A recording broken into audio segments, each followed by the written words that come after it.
చెప్పండి రా తమ్ముళ్ళు, చెప్పండి నాన్న. కక్కుర్తి పడితే ప్రలోభిస్తే వచ్చిద్దా? కడుపు మార్చుకోవటం అంటే దేహవాంఛలను చంపుకోవటం, తుచ్చమైన అభిలాషల్ని విసర్జించటం, క్షణికానందాలని కోరుకొని దేవుణ్ణి విసర్జించే ఆ దరిద్రగొట్టు మనసుని విసర్జించి అవసరమైతే క్షణికానందాలని చంపుకొని దేవుణ్ణే హత్తుకునే హృదయం.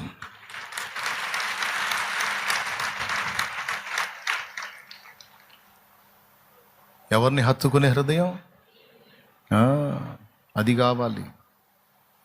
ఒక పూట కూటి కొరకు, అల్పకాల పాప భోగం కొరకు, క్షణికానందం కొరకు తొందరపడ్డవాడేమో శాపగ్రస్తులకు పితరుడయ్యాడు. కడుపు మార్చుకొని ఆకలిని చంపుకొని దేహవాంఛను అధిగమించి దేవుణ్ణి కోరుకున్నవాడు ఆశీర్వదించబడ్డాడు. ఆశీర్వదించబడినటువంటి జనాంగానికి మూలపితరుడయ్యాడు. భూలోకములోని వంశములన్నీ అతని సంతతి మూలంగా ఆశీర్వదించబడేటట్టు దేవుడు చేశాడు. యవనస్తులారా, మీరే డిసైడ్ చేసుకోండి. తుచ్చమైన అభిలాషలకి మిమ్మల్ని మీరు అప్పగించుకొని క్షణికావేశాలకు వెళ్ళిపోయి, క్షణికానందాలకు వెళ్ళిపోయి శాపగ్రస్తులుగా మారి జీవితాన్ని శాపంగా మార్చుకుంటారా?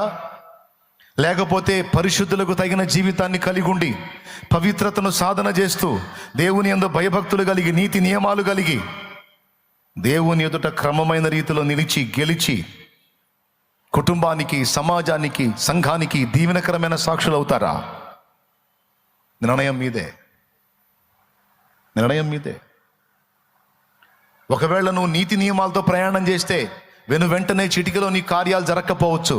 కానీ దేవుడు అన్ని ఎరిగి ఉన్నందున నీ ఓర్పు, సహనము, నీతి నియమం పరిశీలించి తగిన కాలం ముందు తప్పకుండా నిన్ను ఆశీర్వదిస్తాడు, హెచ్చిస్తాడు, నీ జన్మ చరితార్థం చేస్తాడు. ఆయన అనేకులకు ఆశీర్వాద కారణంగా నిన్ను చేస్తాడు. దానికి తగినట్లుగా నీ నీతి నియమం కూడా ఉండాలి. యేసుక్రీస్తు రక్తమే మనకు ప్రాముఖ్యం, దేవుని కృపే మనకు ప్రాముఖ్యం, మన నీతి నియమాలతో నిమిత్తం ఏముంది అని కొంతమంది అనుకుంటారు. హలో, నిత్య జీవానికి నీ నీతి కాదు, దేవుని కృప.